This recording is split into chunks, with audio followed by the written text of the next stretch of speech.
This is Bold TV.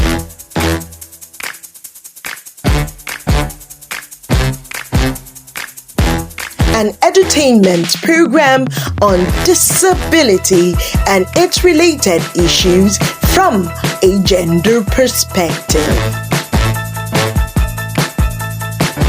Join us every Saturday by 10:30 a.m.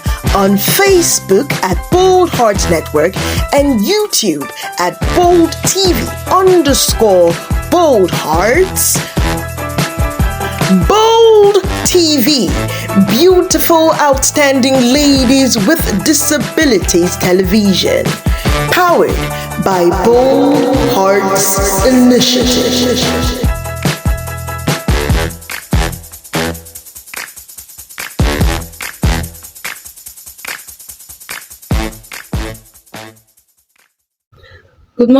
Good morning to you, my dear friends and partners. Happy New Year. Welcome to Bold Heart TV. Bold is an acronym for beautiful, outstanding ladies with disabilities. So you're welcome. If you're just joining us, this is another episode where we get to talk about disabilities and related issues. Yes, and we've been talking about Bold TV for the past 6 years now, since the year 2000. And you could check us out in our channels, our YouTube channels or Facebook channels. Yes, and you're going to see previous episodes and even this episode on our pages. Yes, so you are welcome. We appreciate our online audience. Thank you for always checking us out. Thank you for your massive support. We appreciate you. Okay, and Bold TV holds every Saturday by 10:30 a.m. So always stay tuned. Yeah, so today we shall be looking at an interesting episode. By way of introduction, my name is Coach Oge Passion. I'm a health and business consultant, a person with disability, an above knee amputee, and I stay in Benue State, Makurdi precisely.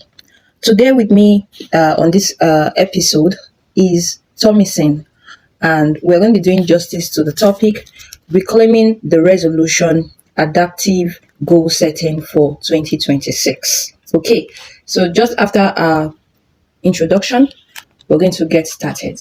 Are you ready? Okay, join us. Hello everyone, a lovely morning to you wherever it is you are watching beautiful, outstanding ladies with disabilities television right here on your Facebook and YouTube screen. It's a beautiful time to be here again. Happy New Year to all our viewers, our lovers, our fans, and all of our followers out there. My name remains Oluwatomisi or Latayo. I'm a visually impaired person, and I am a broadcast journalist, a gender and disability rights advocate, the executive director of Beyond Limit Initiative for Women and Girls with Disabilities, amongst a whole lot of other things. I'm based in Abeokuta, Ogun State, and it feels really, really nice to be with Oge on this episode of Bold TV.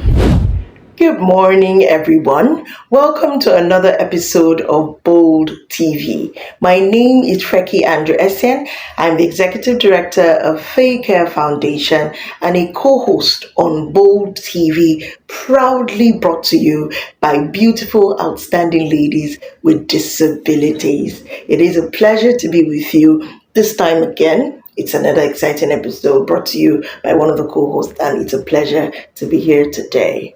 Thank you.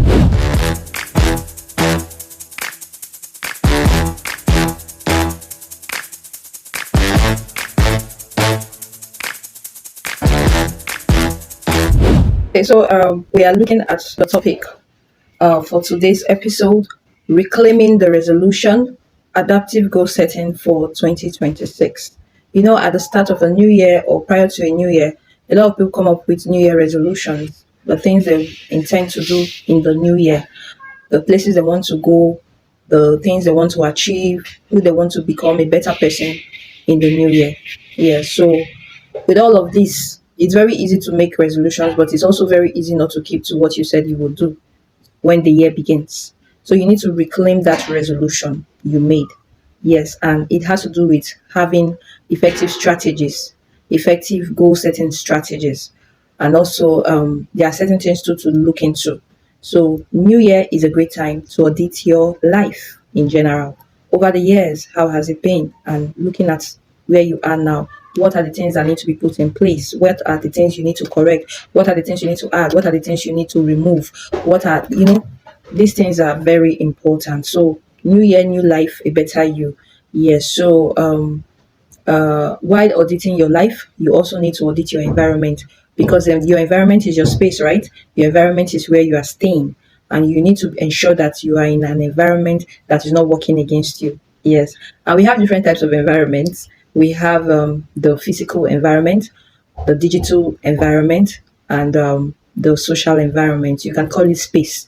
So for your physical space, especially as a person with disability, your physical space can mean your home setting. How do you arrange your home in such a way that, as a person with disability, things are not in the wrong places for you, or you don't find things difficult to get. You find them accessible. How is the walkway? How is your bathroom or your convenience from your room? How accessible is it? What kind of ground uh, flooring is done there?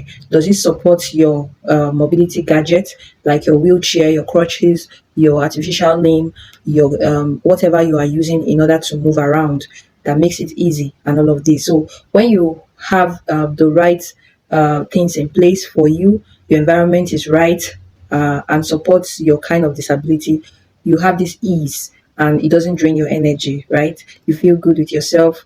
Also, things are not cluttered around you.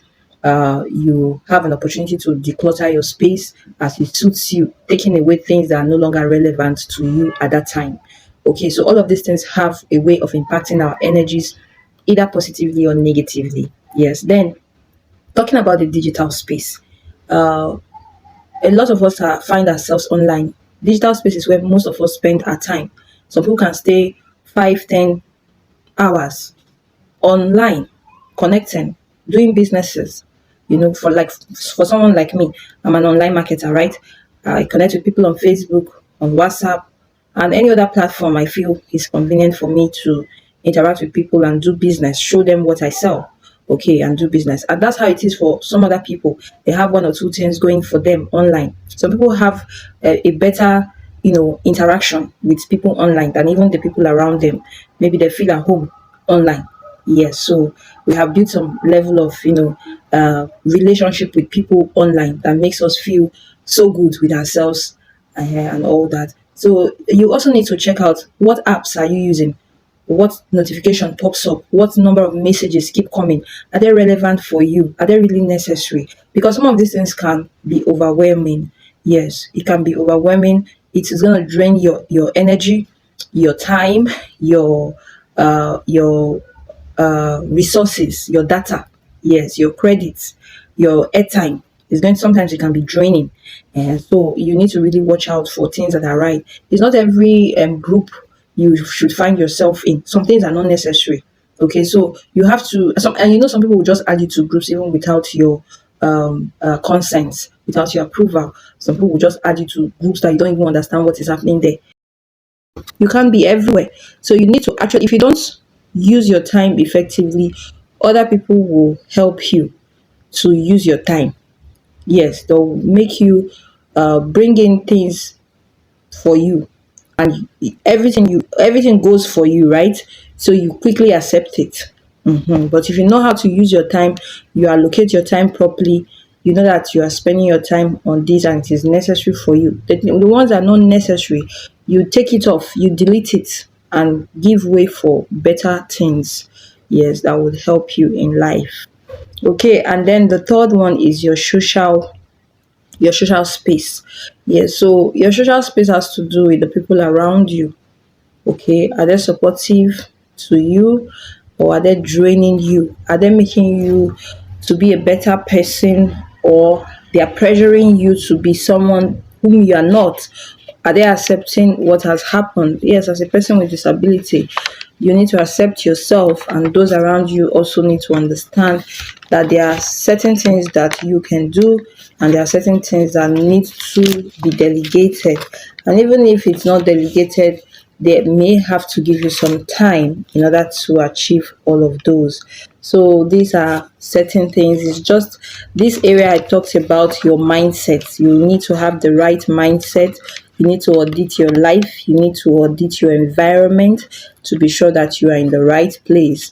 So having talked about this, I'll be giving room for Thomason to tell us more about goal setting tips, smart ways of setting goals for 2026. Thank you. Okay, thank you very much, Oge, for that beautiful question. It's a new year, like you rightly mentioned. A lot of persons will be going about their new year resolutions. A lot of, pauses from last year.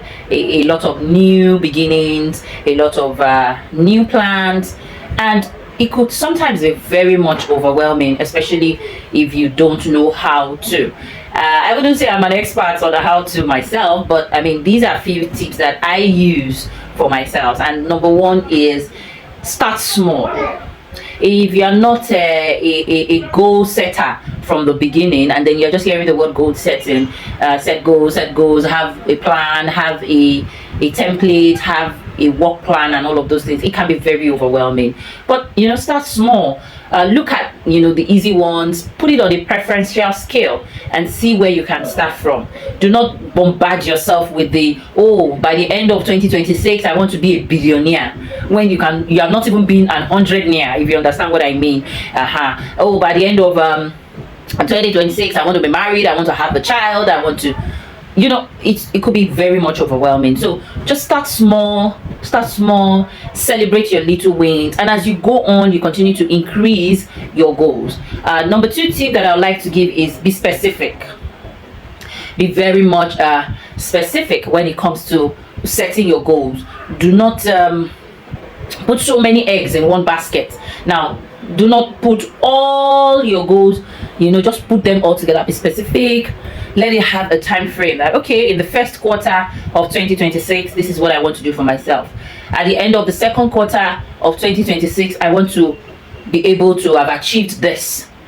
And just set it like that. Let it have a time frame so that you have something that is binding you to that particular goal. You don't just set an ambiguous goal and by December 2026 you are expecting a miracle to spring from somewhere. So, and like I said, if you need help with your goal setting, if you need help, do not be afraid to reach out. Do not be afraid to reach out to people who can provide one or two tips or one or two solutions to yourself. Another tip I would like to say is don't follow the crowd. You alone know what you want.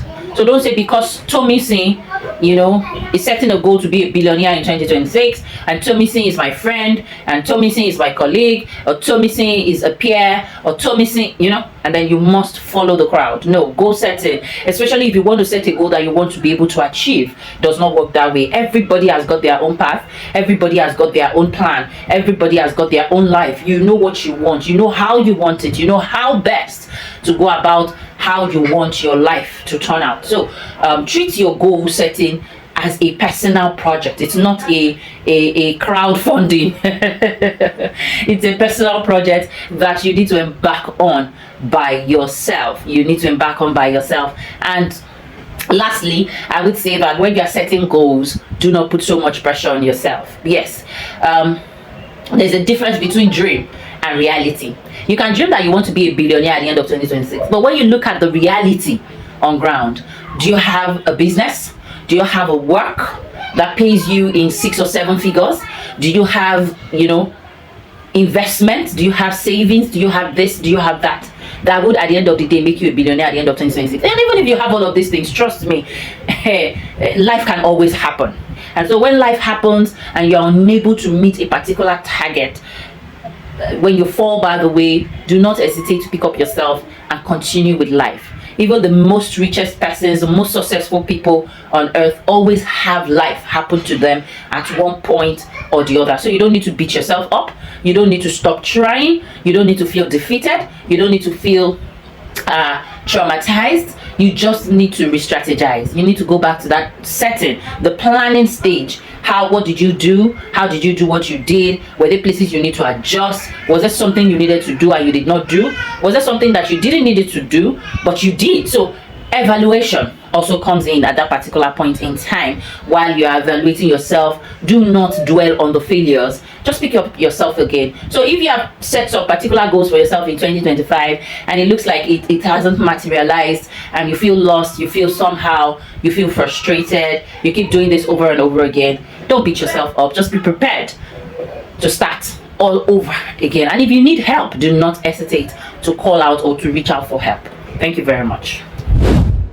Thank you, ladies, for the amazing contributions to the topic on adaptive goal setting. I really like what Oge, spoke to.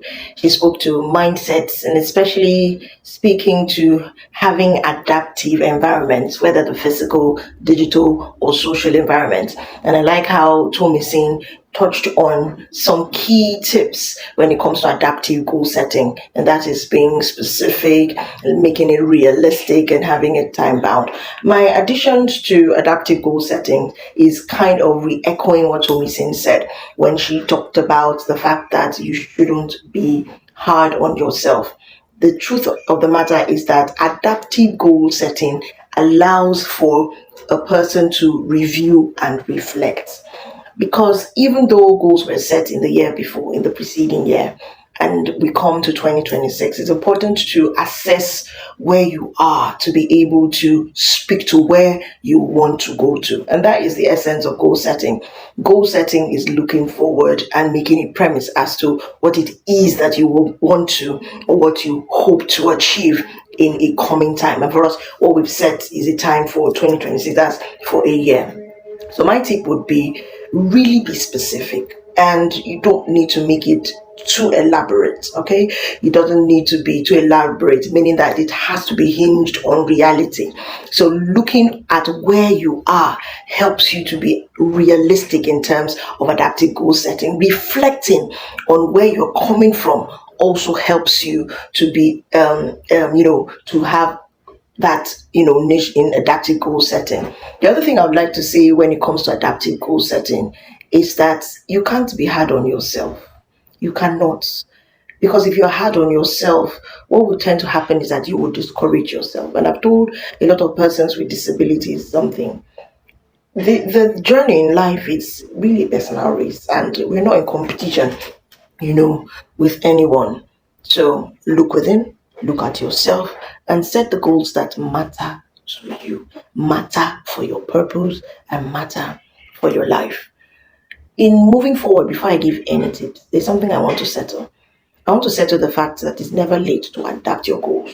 You may have had goals that, in the past year were looking somehow. It's never late to adapt those goals to your current reality. Okay. So one of the truths I want to establish that is never late. Number two is that in setting goals, you kind of have to be accountable to the goals that you have set. So a good tip to draw from that point is you can tell your goal to a trusted accountability partner.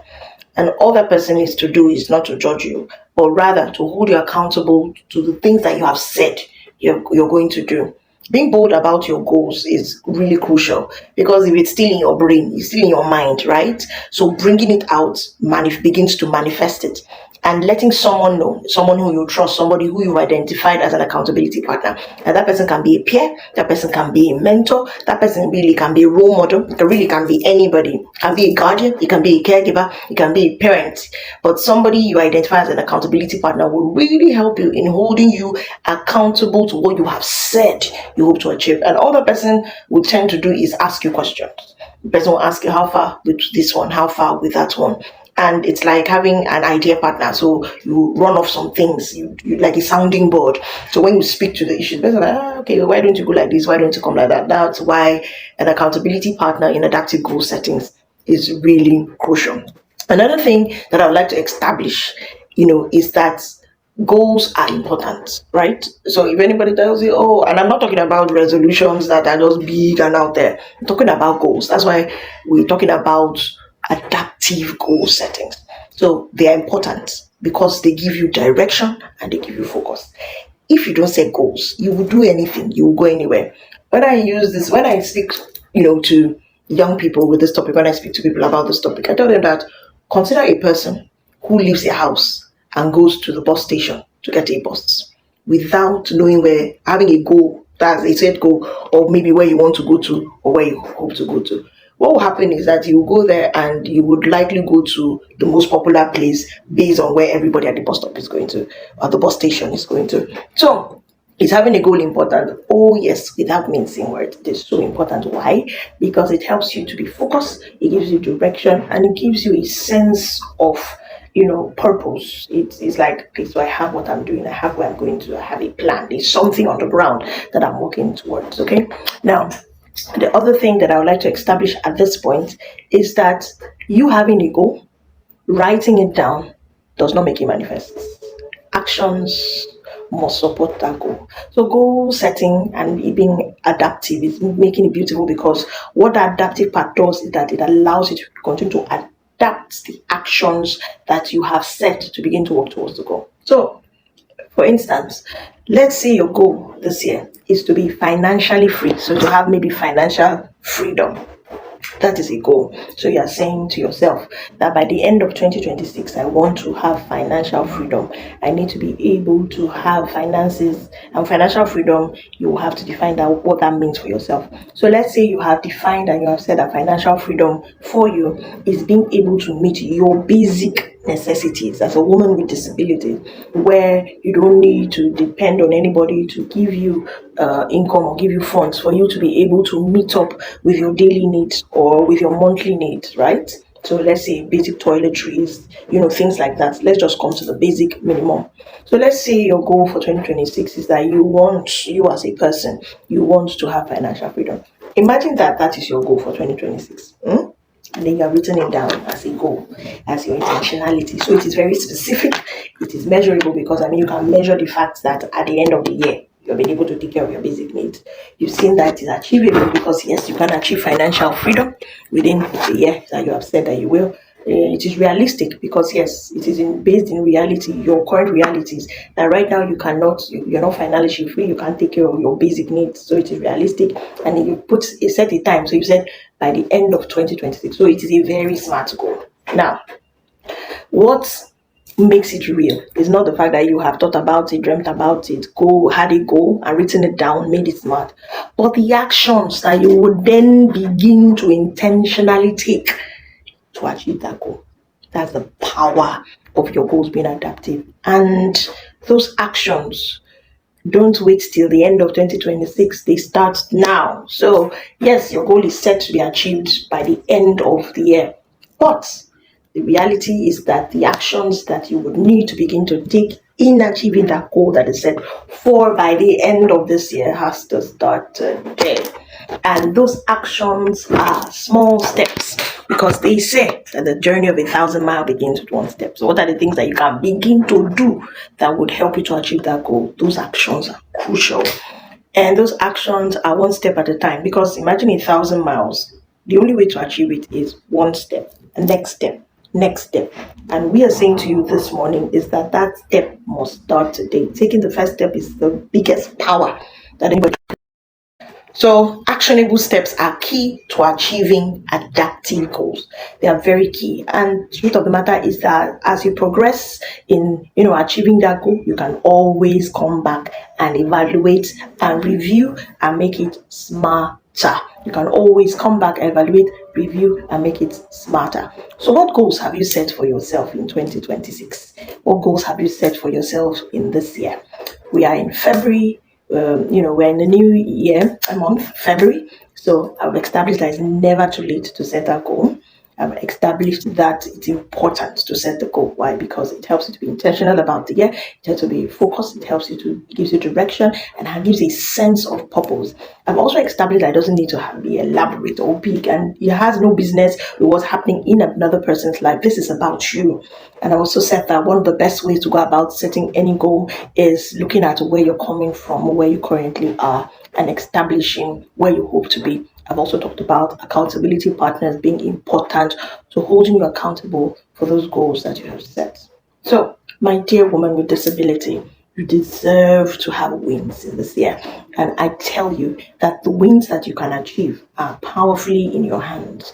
It's for you to not allow fear to cripple you or stop you from achieving one thing in year 2026. Let it be that when you look back at this year 2026, you have challenged yourself and you see yourself having done something for yourself, for either your personal or your professional development. But let it be that you have done one thing this year. Why? Goals are a great motivator. I promise you that when you have done that thing, you see that you were able to do it, it sets you up for success because you are able to set a higher bar. You're able to look forward to more, you're able to do more. So I hope I've been able to, ginger you, in this new year concerning setting adaptive goals. Do not be too hard on yourself. Celebrate your wins. Any roadblock you meet, do not give up. Look at it again, evaluate it, review it, reflect on it, and refire. So, welcome to 2026. This is just the beginning. The best is yet to come. And I believe that where you are currently is the least that you can ever be. Don't sell yourself short. There is more to you. And I trust that you're going to find your strong why as you begin to set goals. I am an example of someone who sets goals. I set goals and then I look at them and it gives me great motivation. And this is another opportunity and another year to be able to do that. So let's do this together, okay? And I just want to reflect on something that Tumi Singh said. I know I wrapped up, but she said something. She said, and I want to kind of hit on it. Both of them talked about it. Watch your environment, okay? If you need to separate from naysayers. There's people that are just there to capitalize on negativity. I don't know if you get. As women with disabilities, there are two things that I don't want to say that the world will want to use it to work against us. That is the fact that you're a woman and then disability. But what I'm saying to you this year is that take charge. Yes, it's okay that I said it. Take charge of your environment. Take charge of it. Your physical, your digital, your social, and your spiritual. I'm adding that one environment. Don't allow negativity in your inner circle because that thing, it can discourage. So be very intentional about the people that you allow in your inner circle. Be very intentional about the people that you allow in your digital space. Be very intentional about the people that you acclimatize with in your social circles. Be very intentional about the spiritual atmosphere around you. And be encouraged. We are here for you. And Bold TV will continue to bring you amazing and exciting episodes every Saturday by 10:30 a.m. on our social media platforms. So please subscribe on Facebook. We're on www.facebook.com/Old Heart Network. And on YouTube, all you need to do is subscribe, and hit the notification button so that you can see past episodes and new episodes. And that is on YouTube at Bold TV _ Bold Heart. So over to you, okay? And I'll see you in the next episode of Bold TV. Ciao. Thank you so much, my dear friends and partners, for being part of this today's episode where we shared about reclaiming the resolution, adaptive goal setting for 2026. I believe you got a lot of value from all we have shared today. It's been an awesome time, and thank you to all who threw light on this topic. Yes, and it's something that we need to be intentional about. The year just started. Have you set your goals for the year? Are there SMART goals? What are your plans to make it the best of the year? What strategies do you have in place? Okay, so this is where we're going to, close shop for today. I trust you got value from today's episode. So thank you for listening. Thank you for watching. And to our speakers, we appreciate you. Thank you for your time, your efforts, and contribution to this episode today. Yeah, so if you're joining us and you would want to see more of our episode, please follow us on our YouTube channel and even our Facebook channel. You can go through our pages, you'll see previous episodes of both TV, Bold, Beautiful, Outstanding Ladies with Disabilities, discussing topics related to disability and other issues. Okay, so thank you for your time. See you next time, same time, 10:30 a.m. Bye.